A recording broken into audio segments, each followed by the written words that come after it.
a 3 ou 4 ans, il y a beaucoup d'élèves qui amenaient des collations là, qui respectaient pas finalement la politique des collations.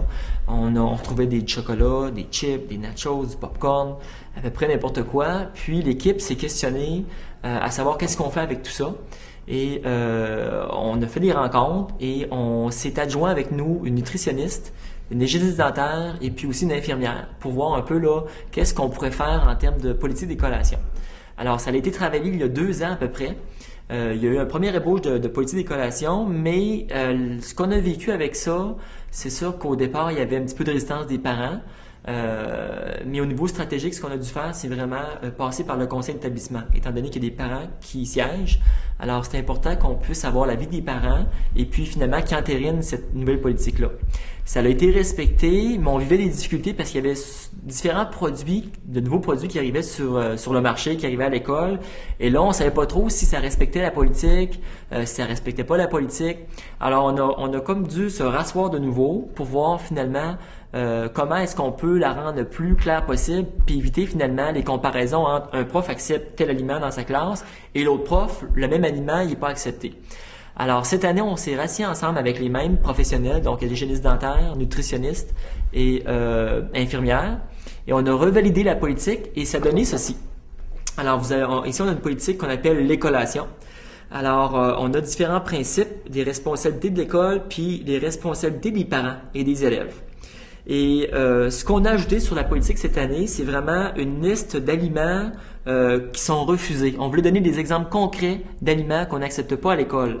L'autre côté, ce qu'on retrouve, c'est vraiment là nos grands groupes alimentaires et on suggère aux parents finalement des choses dans chacun des groupes alimentaires. Et quand on voit le petit logo de la DAC, un parapluie, ça mentionne simplement que oui, c'est bon pour la santé, mais attention, au niveau de la carie dentaire, il peut y avoir des risques. Il y a eu des résistances, mais en même temps, il y a tellement un beau message véhiculé par rapport à l'alimentation à l'école qu'on les entend pas trop, les personnes qui sont réfractaires. Je sais qu'il y en a, mais j'ai pas d'appel de plainte à l'école pour ça. Mais par contre, je vais vous avouer que je sais qu'il y en a qui sont mécontents de la politique qu'on a parce que bon, c'est plus restrictif. Mon équipe numéro 1, où est-elle? Les 3 numéro 1, venez ici, s'il vous plaît. Aujourd'hui, on vient de vivre une collation événement. Donc, on choisit une classe, les professeurs intéressés, et on les invite à venir participer à l'organisation de la collation avec nous. Donc, aujourd'hui, ce qu'on avait, une sauce tzatziki avec bâtonnets de carottes et bâtonnets de céleri. Alors, ce qu'on fait dans ce temps-là, c'est qu'on invite nos grands-mères du réseau de la Fondation d'École Masson à venir donner un coup de main à nos bénévoles de la Fondation. Alors, aujourd'hui, on était 5-6 adultes à accompagner notre classe de première année, la classe de Janie, où on avait 15 jeunes qui sont venus faire la collation.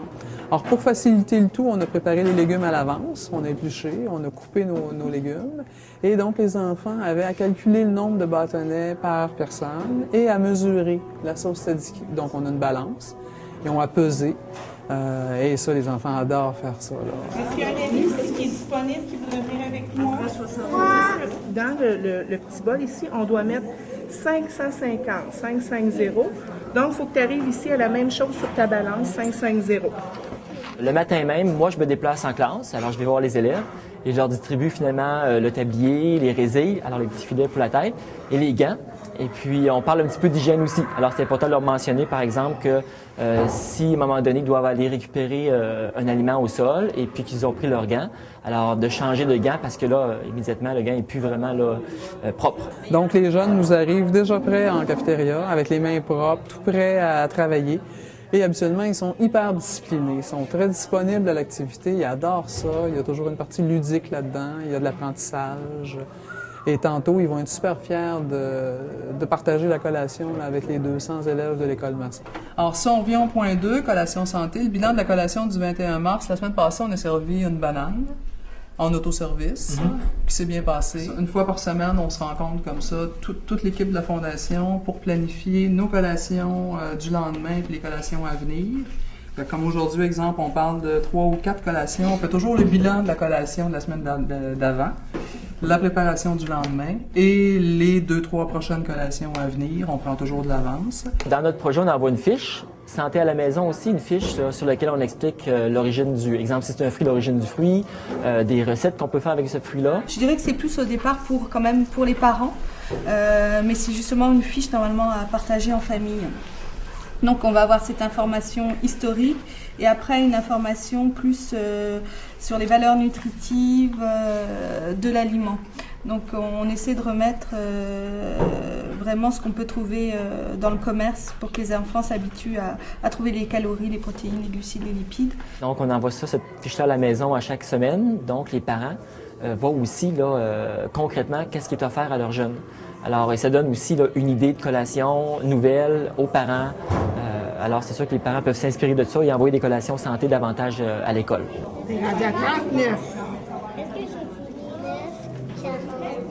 Au fil des collations événements, au fil des collations, on se rend compte que les élèves en parlent davantage, soit en classe, soit à la maison, et que les parents envoient des collations que les enfants ont dégustées à l'école. Donc, les enfants mangent une collation, ils en parlent à la maison, ils disent, bien finalement, j'ai aimé telle chose, et le parent va parfois aussi envoyer la collation qu'on a tentée ou qu'on a dégustée à l'école. À l'école, avec 20 amis en arrière de elle, le professeur qui dit, ben goûte, elle a goûté, puis maintenant, elle mange des tomates, elle mange des kiwis, puis elle mange des ananas, puis même que... À chaque fois qu'on va à l'épicerie, elle veut toujours qu'on achète un ananas, là. À chaque semaine, maman, on achète un ananas, elle en veut, là. Elle veut en manger. Mais elle avait jamais voulu même goûter. Puis même quand c'est des aliments moins connus, ben je trouve ça le fun. Je trouve que c'est une belle manière d'oser, justement. Ils sont en groupe. Des fois, c'est plus tentant de goûter quand l'ami goûte qu'à la maison quand c'est maman qui dit mange, tu sais. Donc, je trouve ça le fun. Je trouve que c'est un bon moyen pour amener, justement, oser des nouvelles choses. Fait que l'exploration, c'est pas gênant de la faire. Enfin, comme on dit, on a le droit de pas aimer ça. Mais il faut y goûter. Il faut tous s'entendre. Puis on a des enfants qui les prennent pas, les collations. Systématiquement, dans les classes, il y en a qui refusent de goûter. Au début, ils jetaient. Puis là, on s'est dit, ben non, ça n'a pas de sens, on peut pas jeter. Maintenant, ils font tirer. En classe, ils font tirer ou ils remettent dans le plateau. Les jeunes reprennent eux-mêmes. Ça, il y en a toujours. Puis c'est pas mal toujours les mêmes, je pense, qui goûtent pas ou qui osent pas, là. Mais je pense qu'avec le temps, ça diminue tout ça, là. Ce qui fait aussi que ça fonctionne bien au niveau de l'école, c'est que le personnel de l'école, en général, embarque aussi dans le projet. Puis ça, il faut qu'on fasse adhérer les gens à ce type de projet-là, parce que là, on mobilise des classes, là. Mercredi matin, il y a un groupe là, qui vient 2 heures de temps. Alors, faut que la personne ou l'enseignante soit aussi prête à laisser son groupe pendant 2 heures de temps, parce que là, elle ne pourra pas faire du français, des mathématiques, de l'univers social.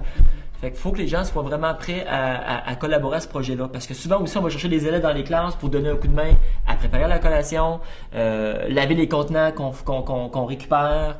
Alors, ça demande beaucoup de souplesse de tout le monde. Il faut que tout le monde vraiment, on aille vers une même direction. Parce qu'autrement, si on est juste des parents, avec moi, puis on dit on veut partir dans une école, puis le reste de l'équipe n'embarque pas trop, on n'arrivera nulle part non plus. De la façon que ça se passe, moi, dans ma classe, ben les élèves, ils l'attendent, ils savent le mercredi, là, tout de suite, dès qu'il arrive de la récréation, le premier élève que je vois, il dit « Ah, je peux-tu aller chercher la collation? » Il a hâte de savoir c'est quoi, parce que ils savent jamais à l'avance. Ah oui, vous ne savez pas à l'avance non, que c'est la quoi? collation? Ben, ils savent que c'est la collation, mais ils savent pas quelle est la collation. Donc, on la monte en haut. Ensuite, bien, on prend un petit temps pour présenter la collation. J'ai un élève, souvent c'est l'élève qui l'amène, qui dit un petit peu c'est quoi. Ensuite, bien, il y a tout le temps l'auto-évaluation. Est-ce qu'on a aimé? Est-ce qu'on a moins aimé? Ceux qui ont moins aimé, je leur demande souvent pourquoi. Okay. Puis, je te dirais qu'en début d'année, il y a des élèves qui prenaient jamais la collation. Puis là, maintenant, de plus en plus, là, ils osent y goûter. Tout le monde a lavé les mains, là? On le calcule à peu près à 50 sous pièce. Oui, par enfant, par personne. On est à peu près 220. Je te dirais comme la banane est économique. On est autour de 18-20. Des fois, une brochette de fruits exotiques, on s'est rendu à 72. Fait que ça revient cher. On peut pas se permettre ça toutes les semaines. Fait que, mais si on est autour de 50, ça nous refait à peu près un 100 quelques par semaine. Il y a eu 7 commandites. Et on est rendu avec, je faisais le plan, disons que je me suis rendu aujourd'hui jusqu'au 11 avril, on est rendu à 31 collations qu'on a servies depuis le 10 mai passé. C'est sûr que nous ici, étant un petit marché local à Asbestos, les dons que je donne, on sait qu'ils sont directement dans nos environnements. Qu'est-ce que je pourrais dire aux autres épiceries? Je je pense que c'est important vu que ça touche aux enfants. Ça touche pas juste les enfants, ça touche la famille au complet. Ce qu'on retire de l'école maçon, c'est que les enfants sont portés à amener beaucoup dans leur famille. C'est sûr que nous ici, de notre côté, on est gagnant. On voit une augmentation de notre clientèle. On voit les ventes qui se réorientent vers d'autres produits qu'on a fait goûter. Donc, c'est plaisant. Le but de ça, entre autres, là, c'est pas de simplement là, mettre les élèves à contribution ici à l'école, mais c'est qu'à un moment donné, qu'ils aient le réflexe à la maison de se préparer eux-mêmes une collation. Donc, ils deviennent autonomes dans la préparation de leur collation. Alors, qu'ils ne demandent pas simplement « Maman, ben, mets-moi une galette dans ma boîte à lunch », là, mais qu'ils puissent dire « Ben, j'ai fait déjà, je sais pas, là, notre petite biscotte avec l'olive, là, puis qu'ils puissent se dire « Ben, je l'ai fait, je sais comment faire, ça me sécurise, maintenant, là, je vais la faire moi-même. » Donc, il y a vraiment un but d'autonomie derrière ça aussi.